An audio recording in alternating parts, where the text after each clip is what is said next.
Yep, absolutely. And it looks like Method is going to be running that Shadow Priest Feral Restoration Shaman composition that we saw them run last time they went up against SoaR, going back to their roots with the Ret Paladin Warrior Shaman. Not really going to bust out that Turbo Cleave right away. Let's see if they've come up with a different strategy, because like I said, Evangeline was he was chirping a little bit on Twitter saying that they're ready for Method this time if they fight them again. Oh, the trash talking begins. It wasn't really trash talking. That's trash talking. It was like No. very gentlemanly. No, that's rude. That's rude. Yeah, Okay, that's took out rude. a- These guys he hate took each out- other. He took out his glove and challenged him to a duel. Yeah, it's like spit on his shoe. All right, let's see if Evangeline can hold up to his aggressive words on Twitter. Method breaking out the FPS. I feel like this is going to be one of their compositions they're going to practice a lot. Seems to be doing very well. It looks like Joxy's just running into the middle of the map. I'm not too sure exactly what that was for communication, but they're going to open on him and get him fully dotted right away. This is not a good start for Team SoaR. Evangeline trying to turn it around with his Avenging Wrath over onto Snuts. A full fear out from Mame onto Sea-Doo. They need to pump out some more damage on the Snuts to force the pressure. Hex Totem comes out from Sea-Doo trying to slow down the game a bit. Fear comes out. Joxy gets interrupted on his heel. Beanslayer's tearing the entire team apart. Full bleeds on Mame, full bleeds on Joxy, and Joxy just spam casting healing surges. He can't even move his team's HP. In the meantime, Snuts getting counter pressured down to 16%. Dispersion has been forced. Are they going to swap off of it? No, just staying on the Shadow Priest. They really want to lock down his pressure. Yeah, I think that's a smart decision. Last time we saw Snuts cast way too much, and he was just doing too much pressure for Joxy to really handle. Now Joxy actually caught into a full hex, nicely done by Sea-Doo. Mim getting really, really low, down to 12% HP, gets bopped up by Evangeline as well as using that die by the sword cooldown. So, but he hasn't been healed up still. Joxy just having such a hard time actually getting out those heals. Right now, Method is in a commanding position. Snuts not really being pressured too much, but the full Stormbolt and Colossus Smash comes out onto Snuts. Sea-Doo getting CC'd up there just a little bit though. Now he's caught into a full hex. Beanslayer needs to decurse it. He does pretty much immediately. The counter hex going out onto Joxy with that root and the hex totem. So very good coordination coming out from Beanslayer and Sea-Doo. Snuts still taking a little bit of damage, but not too much, and both teams are sort of stabilized. Evangeline caught into a full fear right now. They're trying to stay on top of Snuts. They still have Spirit Link. They still have Void Shift to stay alive, and they're trying to stay offensive onto Joxy. Beanslayer just soloing him in the back line right now. He interrupts his healing surge. This is going to put them incredibly far behind, down to 50%, dropping that Earthen Shield, now able to free cast, now turning the pressure onto Snuts. Sea-Doo drops the Spirit Link. Everyone gets inside. Good teamwork there to try and get that Spirit Link health dispersion out, but even still, Sea-Doo's ooming. He's down to 30%. I believe he just got wind sheared on his heel, so Snuts is in a lot of trouble. Beanslayer's trying to save the day. Healing touch after healing touch. Healing Snuts up right now. Void Eruption trying to come out from Snuts. If he gets that Void Eruption out, he'll go into Void form and be able to do a lot of damage. So he's desperately trying to make a turnaround here, but he's just getting silenced and interrupted. He's not able to do it. Double Fear comes out from Snuts. He goes for the Void Eruption. Will he be able to get it off? He goes for it again, gets the Void Eruption off. Now he needs to get the dots out. He needs to get the pressure rolling. In the meantime, Mame makes a swap to Sea-Doo, soloing him down to 30%. Now turning the pressure over to Snuts. Avenging Wrath comes up. This could just be the end of the game if they can both connect. Snuts just getting torn apart. Beanslayer still trying to save the day, throwing out a couple of heals. Sea-Doo free casting. Dispersion forced once again out from Snuts, and now at this point Mame's going to switch over onto Sea-Doo, try and get some spread pressure going there for himself. No, immediately going back onto the Shadow Priest, train the Shadow Priest all day is the game plan for Team SoaR. Joxy caught into a stun. Beanslayer trying to turn this around. Silence now onto Joxy as well, but Snuts really doesn't have very many cooldowns remaining at half HP. Sea-Doo just spam healing surging into him. Double Fear onto the Red Paladin. Joxy with the instant dispel is going to put on a lot of pressure onto Snuts. He's trying to get some Shadow Mends off, but at this point Sea-Doo's almost doomed. He's caught into the stun. Snuts has Void Shift left, but if he uses it, I feel like they're just going to switch targets right away. He gets pummeled on that Shadow Man. He's just getting destroyed. He's not able to Void Shift, and he will go down. And SoaR, despite getting so much pressure on them, were able to keep it cool, train the Shadow Priest, lock him down, and get a kill. I think like the last 20 seconds of that game, Beanslayer probably cast 12 healing touches in a row, and finally, what was it? What ended the game there was Joxy pushing in and interrupting the healing touch coming out from Beanslayer. Because every time he cast it did so much healing. Like if you look at the healing breakdown, I don't know how accurate this is. I think it's fairly accurate. Sea-Doo did around 19 million healing. Snuts did 9 million, and Beanslayer did 7 million. So I mean, Snuts and Beanslayer combined almost doing as much as Sea-Doo. So very, very good off heals coming out from them, and that's probably why they were able to live so long. This talent right here, Shadow Mania, is why Snuts needs to have Vampiric Touch on 2 people. That way he's getting passive Insanity generation. If he has Vampiric Touch on 3 people, he gets a huge amount of healing. That's why it's completely momentum driven. If the Shadow Priest isn't casting, the Shadow Priest is going to die. If the Shadow Priest is casting, he's going to be owning the other team. So it's a really high risk, high reward specialization. It looks like he's already got full dots on Evangeline. Joxy knows the strat, dispels those dots right away. Here comes Avenging Wrath out from Evangeline, trying to take Snuts down in the earlier parts of this game. Double stun comes out. Dispersion traded out out immediately there by Snuts. He doesn't want to get low on HP and force Sea-Doo to have to cast too much, but that means that they're just going to switch some damage over onto Sea-Doo instead. Sea-Doo looking for a Hex, actually got reflected, I believe, on his Hex, so that's going to put him behind a little bit. Now Blood Elf Silence to follow it up. Snuts is down to half HP with no dispersion, and SoaR just completely destroying him. He's not able to cast. He has no Vampiric Touches out, so his healing is so low. Life Swap comes out, but he gets hodged on the Life Swap. They're going to switch to Sea-Doo. He's down to 20%. Spirit Link is easily going to be forced here. They're desperately trying to get some counter pressure, but at this point, this is SoaR's game to lose.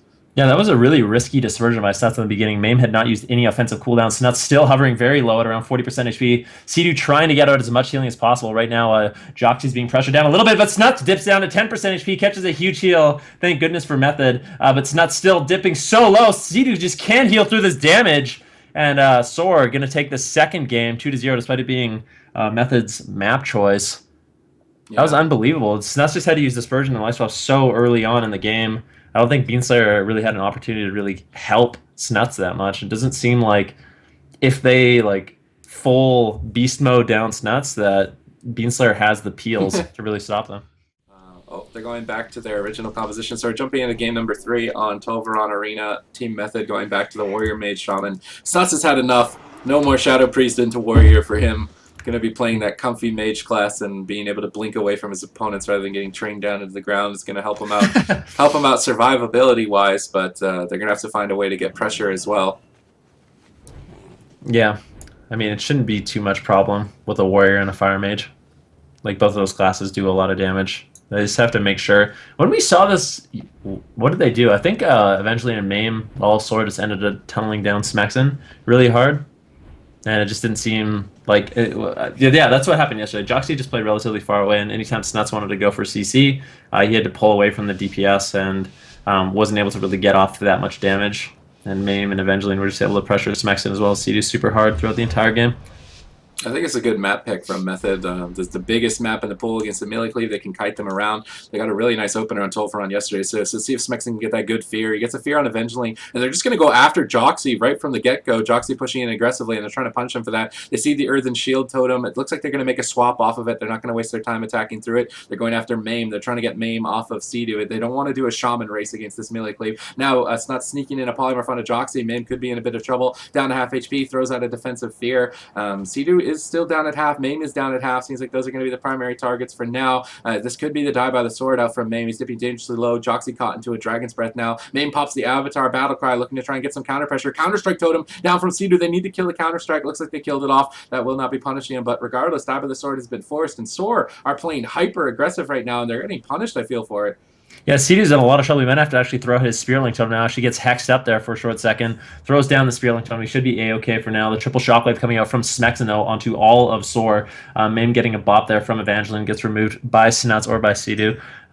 Mame, yeah, still target of choice for Method, taking quite a bit of damage, hovering around 60% HP right now. Joxy really not able to get off those casts, finally landing some healing surges. Sea-Doo now caught into the full Hodge. He doesn't really have many defensive cooldowns left. Needs to be spamming out those healing surges. It looks like he's able to free cast on the double Shockwave coming out once again with the Dragon's Breath Sheep onto Joxy. Now Mame could be in a lot of trouble. Joxy actually does not have his PvP trinket available. Mame down to 10% HP. The Rallying Cry comes out. Evangeline just spamming out those flashes of light over and over and over. He gets hexed up by Sea-Doo. He decides to bubble. Mame so low in a 3v1 situation, hovering around 10% HP. How is he alive right now? The full fear coming out. Joxy gets out of it. It breaks somehow. Mame still hovering around 4% HP and finally going to go down. And Method going to come back into the series, going to take their first game, and that's going to bring them up to 1-2 against SoaR. But that was their map pick, and I think that's one of the best maps they have against SoaR. Yeah, I mean, that map, for that reason, they're just dragging Joxy in the open. He's really easy to CC, especially if they train down Sea-Doo. So this map is their best, and they performed really well on it. So Method will take game number 3. Now the series is 2-1 in favor of SoaR. Let's see what they can do from here. Obviously, now we're going to be going to the smaller maps, the melee centered maps like Blackrock Cold or Dalaran or Runes. Yeah, it's going to become more and more comfy for Mame and Evangeline to stick on their target. Okay. So, I mean, you can run double Ice Block, but I don't think it's worth it. Well, no one really targets you anymore, so it's not like you absolutely need it either. Even one Ice Block is too much. Don't even need it. Remove Ice Block from Fire Mage doesn't make sense. Ice Block's just the second trinket right now. All right. Either way, Dalaran Series is a map choice for SoaR, so smart decision from the melee cleave. They're going to be able to get to their target right away. As you can see, they're charging in, trying to get onto Sea-Doo, I would imagine. Mame holding back for a few seconds there, not charging in just yet. A full stun over onto Sea-Doo. Wondering if they're going to follow that up with anything. No, they're just going to immediately go after him instead. He's going to Gust of Wind away, get some Riptides out. They're going to switch targets immediately. I like that from SoaR. Rather than just training Sea-Doo, if he gets away, just change targets. Just always do damage. Yeah, Snuts has his combustion up right now. He's trying to get CC onto Joxy, but Joxy doing an incredible job line of sighting him right now. Snuts not able to get any crowd control off, and really Method wasn't able to get too much pressure. But finally, the Dragon's Breath Sheep going out onto Joxy, eventually dipping dangerously low right now. So in spite of Snuts really not getting out those polymorphs early on, they were able to get a lot of pressure out onto Evangeline. Joxy into that DR polymorph. He still has his trinket available if he needs it. Smexton taking a little bit of damage as well, but Evangeline just playing very, very defensive, running back to the pillar. Joxy can finally heal him up. Mame deciding to use that avatar, wants to counter pressure Snuts a little bit. He's taking quite a bit of damage. Polymorph spam coming out. It actually gets reflected there by Mame, but that polymorph's going to heal up Snuts a little bit. The Stormbolt going out as well. Evangeline still taking quite a bit of damage. Joxy trying to get some heals onto him. The Dragon's Breath coming out, but that is going to be the wings coming out from Evangeline. They need to be very, very careful of equality. Looks like the bubble is going to come out. I don't actually know if Evangeline's playing it, but yeah, Method able to force out the bubble of Evangeline. Yeah, now Sea-Doo getting swapped over to down at half HP. He gets interrupted on his heal. This could be the end of the game if they got any more burst remaining. He goes to that move, casting Spirit Walkers, tops himself back off, and now Evangeline's on the run. Smexton reconnects, looking to take him down. Joxy drops the link. Mame heroic leaps inside, but they kill it. Insta-kill on the Spirit Link, and it's not going to be enough HP. Evangeline's still in trouble. Snuts dishing out those Pyroblasts. A full fear comes out from Smexton. I believe that was Blessing of Sanctuaried off, but now Joxy's caught into the Shockwave. There's really nothing left for Evangeline. 30% HP remaining. Joxy needs to cast. He goes for the healing surges. He tries to juke the counter spell. He's so afraid of getting locked. He gets locked by Snuts into the full polymorph and eventually could go down. Blessing of Protection is last defense. Sea-Doo purging that off immediately. They're still keeping the pressure, but they're punishing Snuts for going in so aggressively. Now Snuts is forced to ice block. Cooldowns traded both sides. Evangeline, though, is incredibly far behind. If they can keep the momentum, though, maybe they can finish him. Sea-Doo gets locked on his heel. Barely drops the Spirit Link in time. Now followed up into the full fear. Snuts could be in trouble here. He's down at 50%. Doesn't look like they're going after him that much, actually. He's just going to be feared away. I feel like going after Snuts could have been good there, but Sea-Doo in the meantime caught into the full stun with nothing left. Gust of Wind cannot get him far enough away,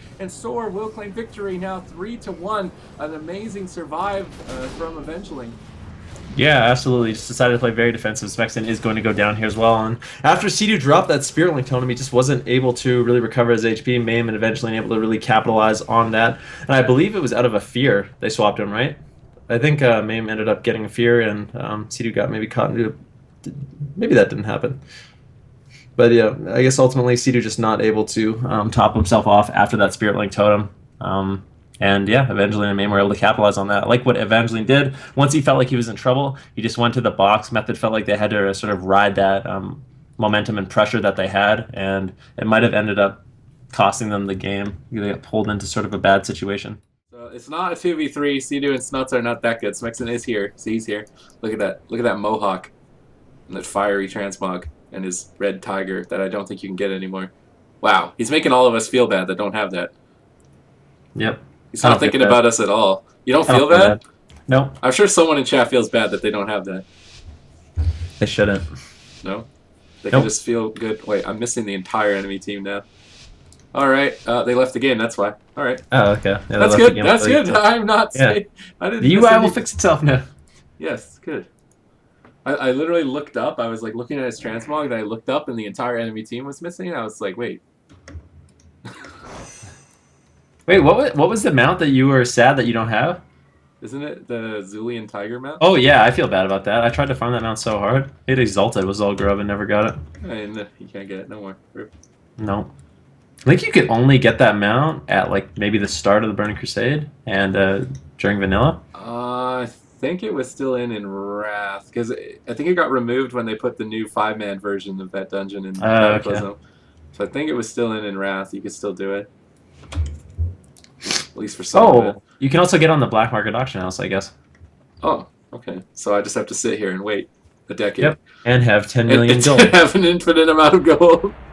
I don't even know how, like when I go to the black market auction house and I see the items that are up there, I don't know how people get that much gold. I know. I have like 10k and I'm like, damn. Dude, I have 300k. I'm flexing. What? I'm feeling pretty good about 300k, yeah. Boss. I mean, Now with the class order hall, the little mission table, it actually gives you gold. So it's like it's the same thing as the garrison. I just go there. I'm like, oh, it's a 1K gold mission. All right, click that, get the bonus roll, get like an extra K gold. I'm rich. Damn, feeling good. All right, but it looks like we are jumping into the match, and it is 3-1 for SoaR. This is match point. If Method lose, they will be eliminated and taking third place in this first Legion Invitational, and SoaR will advance to the grand finals to face off against Northern Black. Can they do it? We need some energy. I can see some rise ups in chat, but not too many. This is the last chance. Yeah, this is their last opportunity. Method tournament life on the line right now. SoaR is just one game away from advancing and playing against Northern Black. So we'll have to see how it goes. I mean, the games so far with these compositions have been very close, but it looks like once again SoaR just wants to get aggressive right away. The Hodge going out onto seed. It looks like he is the target of choice. Dragon's Breath as well as a Fear coming out from Snuts and Smexen. Mame taking quite a bit of damage caught into that capacitor totem. Smexen using that avatar wants to get aggressive. The Counter-Strike totem down from Joxy right now doing a lot of work. Evangeline as well as Mame using both their offensive cooldowns. We have Avatar as well as that Avenging Wrath. Sidu taking a lot of damage, down to 15% HP into that execute range, gets hexed up, gets his Spirit Link totem out. He's going to be able to stabilize for now, but that was a lot of damage coming out from SoaR as expected. Yeah, Sidu's trying to kite away. Good polymorphs out from Snuts onto Evangeline, trying to control the rest of that Avenging Wrath. They need more CC, I feel. Sidu's just getting soloed by the Rep Paladin. This could just be it in the Fist of Justice. Mame is Blade Storming to reconnect. Are they going to be able to take him down? He gets his Astral Shift up in time. He Gust of Winds across the map. I really like the kiting from Sidu, just going side to side on the map that allows Snuts to spam these polymorphs out. He's actually caught Joxy into a full polymorph. Can they turn it around onto Mame? He's down to half HP. Immediately trading out that Dab of the Sword. He does not want to get any lower on HP. He wants to stay aggressive. He wants to stay on Sidu, charge to reconnect, and Sidu really doesn't have much left. Eventually gets swapped to. He's going to use Equality, Holy Wrath, and Sidu's in so much trouble. They're trying to counter pressure, caught into the Hodge, caught into the Hex, and that's going to be it. Heroic Leap, execute. SoaR are going to the grand finals, and Method will be taking third place. That was just going on that Rep Paladin is so risky. Look at that 730k Holy Wrath right at that critical moment. You could see that Evangeline was like frothing at the mouth, waiting to do it. Like, hit me, boy, hit me low. He might have, I don't think he had it last game, right? Is that a talent? It is a talent, yeah. Yeah. So I don't think he actually had that talent last game. So he realized that if they're going to go on to him, they can punish, or he can punish them really hard with that equality. So that's kind of a really, I mean, that's a really cool talent that Retribution Paladins have. They're anticipated they're going to be attacked. They can make it horrifying for the enemy team because they can just smack you down for 700, 800,000 damage. You get low enough.